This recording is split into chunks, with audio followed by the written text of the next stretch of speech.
Assalamualaikum warahmatullahi wabarakatuh. Kami dari kumpulan 1, iaitu terdiri daripada saya sendiri, Nurul Ain binti Nasir, Nur Sofia Soleha binti Muhammad Nizam, Husna Sufiha binti Nur Kazani dan Muhammad Nazmi bin Muhammad Rizwan. Hari ini kami akan membentangkan tentang tajuk 4, kajian pemikiran tokoh etika dan peradaban. Antara tokoh-tokoh utama dalam sejarah perkembangan pemikiran etika ialah Aristotle. Aristotle dilahirkan pada tahun 384 sebelum Masihi di Stagirus, Makedonia, Greece dan meninggal pada tahun 322 sebelum Masihi di Chalcis, Eubea, Greece. Isu utama yang dibahaskan oleh Aristotle adalah persoalan karakter atau personality, iaitu apakah yang menjadikan seorang itu dikatakan seorang yang baik. Beliau berpendapat kelakuan yang baik tertib daripada kebiasaannya, habit yang baik. Kebiasaan yang baik akan dapat diperolehi melalui perlakuan yang ditubi atau diulang-ulang sehingga sebati dalam dirinya. Ini pada hemat beliau menjadikan etika sebagai disiplin praktis yang menarik. Seorang yang mencapai kebahagiaan dalam pengertian ini akan mempamerkan watak yang bersesuaian dengan dirinya, yang memiliki keseimbangan antara nafsu dan akal. Oleh itu, kebahagiaan sebenar akan hanya dapat diperolehi apabila seseorang itu memiliki kebaikan, virtue yang menjadi. Etika Aristotle adalah etika keutamaan, iaitu virtue. Ia mengartikan keutamaan sebagai sikap moral yang tetap yang kemudian mengarahkan tingkah lakunya. Keutamaan menempatkan manusia pada posisi tengah antara dua sisi ekstrim. Pada keutamaan, orang yang memiliki kemurahan hati, ia tidak berada pada posisi boros dan tidak pula pada posisi pelit. Perbahasan mengenai keutamaan yang sempat menjadi trending topik pembahasan di kalangan pemikiran barat seperti Socrates, Plato dan Aristotle sempat mengalami ketidakanggapan kerana munculnya gagasan seperti kreatinisme yang memandang Allah sebagai pemberi hukum. Pandangan monoteisme ini menganggap bahawasanya yang benar adalah taat pada perintah ilahi. Santo Agustinus, pemikir besar Kristian pada abad keempat, kurang mempercayai kedudukan akal sebagai penentu arah kebaikan. Menurutnya, kebaikan moral merupakan subordinasi pada kehendak Allah. Oleh itu, ketika para filsuf abad pertengahan membincangkan tentang keutamaan yang dibahaskan adalah keutamaan teologis yang meliputi iman, harapan, cinta dan ketaatan. Tujuan hidup, katanya, tidaklah mencapai kebaikan untuk kebaikan, melainkan merasakan kesihatan yang baik bagi seorang pejuang, kemenanganlah yang baik. Dan bagi seorang pengusaha, kemakmuranlah yang baik. Yang menjadi ukuran ialah gunanya praktis. Tujuan kita bukan mengetahui, melainkan berbuat. Bukan untuk mengetahui apa budi itu, melainkan menjadi orang yang berbudi. Setakat itu sahaja pemikiran tentang Aristotle yang dapat saya membincangkan pada hari ini. Saya, Nur Sofia Soleha binti Muhammad Nizam, akan membentangkan tentang tokoh yang kedua, iaitu Plato. Plato dilahirkan pada tahun 427 sebelum Masihi di Athens, Greece dan meninggal pada tahun 347 sebelum Masihi di Athens juga, Greece. Maksudnya Plato hidup selama 80 tahun. Plato berasal dari keluarga aristokrasi yang turun-temurun memegang politik penting dalam politik Athena. Plato bercita-cita sejak mudanya untuk menjadi orang negara. Tetapi perkembangan politik di masanya tidak memberi kesempatan padanya untuk mengikuti jalan hidup yang diinginnya itu. Nama Plato diberikan oleh gurunya. Ia memperoleh nama itu berhubung dengan bahunya yang lebar, sepadan dengan badannya yang tinggi dan tegap raut mukanya, potongan tubuhnya serta parasnya yang elok. Pelajaran yang diperolehnya di masa dia kecil, selain dari pelajaran umum, dia belajar menggambar dan melukis disambung dengan belajar muzik dan puisi. Plato mendapat didikan dari guru-guru filosofi. Pelajaran filosofi mula-mula diperolehnya dari Kratilos. Kratilos dulu murid Herakleitos yang mengajarkan semuanya berlalu seperti air. Oleh kerana kemahuan seorang bergantung kepada pendapatnya, nilai kemahuannya itu ditentukan pula oleh pendapat itu. Dari pengetahuan oleh yang sebenarnya yang dicapai dengan dialektik timbul budi yang lebih tinggi daripada yang dibawakan oleh pengetahuan dari pandangan. Menurut Plato ada dua budi. Yang pertama, budi filosofi yang timbul dari pengetahuan dengan pengertian. Yang kedua, budi bahasa yang terbawa oleh kebiasaan orang ramai. Sikap hidup yang dipakai tidak terbit dari keyakinan, melainkan disesuaikan kepada moral orang banyak dalam hidup seharian.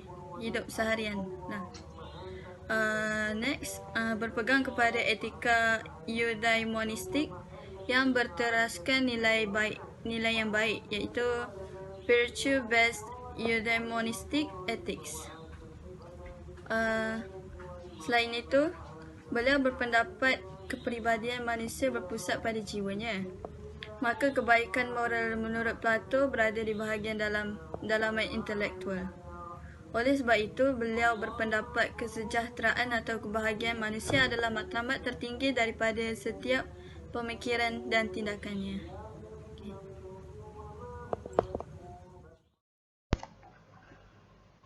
Okey, seterusnya ialah Jeremy Bentham, 1748 sehingga 1832. Beliau kemukakan prinsip utility, iaitu mengenal pasti peranan asas keseronokan dan kesakitan dalam kehidupan manusia. Prinsip ini juga menerima atau menolak sesuatu perlakuan baik dan buruk berasaskan beberapa banyak kesakitan dan keseronokan yang diperolehi daripada perlakuan itu. Prinsip ini juga mengaitkan secara langsung keseronokan dengan kebaikan dan kesakitan dan juga keburukan. Prinsip ini berpendirian bahawa keseronokan dan kesakitan itu boleh dijumlahkan dan boleh diukur. Okay, seterusnya utilitarianisme, iaitu etika utilitarianisme ini pertama kali dikembangkan oleh Jeremy Bentham 1748 sehingga 1832, di mana ia menegaskan kembali apa yang telah dikemukakan oleh filsuf Skotlandia Francis Hutcheson yang mengatakan bahawa tindakan yang terbaik adalah yang memberikan sebanyak-banyak mungkin kebahagiaan bagi sebanyak mungkin orang. Filosofi mendasar pandangan utilitarianisme ini adalah berpendapat bahawa tindakan yang benar adalah berdasarkan kepada the greatest happiness of the greatest number, iaitu kebahagiaan terbesar dari jumlah yang terbesar. Prinsip utilitarian ini juga melandaskan pada pilihan kebijakan atas susah dan senang yang dikenal dengan hedonic value. Okey, secara umumnya, fahaman utilitarianisme ini percaya bahawa sangat dimungkinkan untuk membuat kalkulasi kesenangan dan kesusahan dan juga membandingkan konsekuensinya, iaitu sebahagian sebesar-besarnya bagi seluruh masyarakat, meskipun berusaha untuk tidak mengabaikan individu, namun dalam pengambilan keputusannya sangat dipengaruhi oleh kondisi zaman saat awal fahaman ini berkembang, yakni era ilmu alam, iaitu nature science, iaitu menguasai peradaban dunia, sehingga fahaman utilitarianisme ini sangat positivity.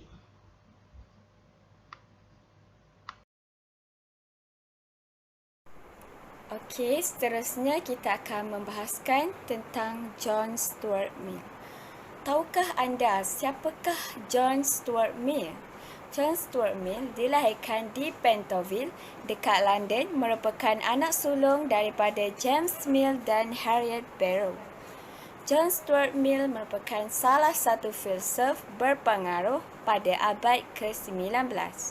Pandangan-pandangannya dikenal membela empirisisme dan pandangan politik, sosial dan kultural yang berbaris liberatif. Pemikiran-pemikirannya banyak dipengaruhi oleh godfather-nya iaitu Jeremy Bentham, John Locke, David Hume dan George Berkeley. Di antara kedua orang tuanya, ayahnya lah yang lebih berpengaruh di dalam pendidikannya.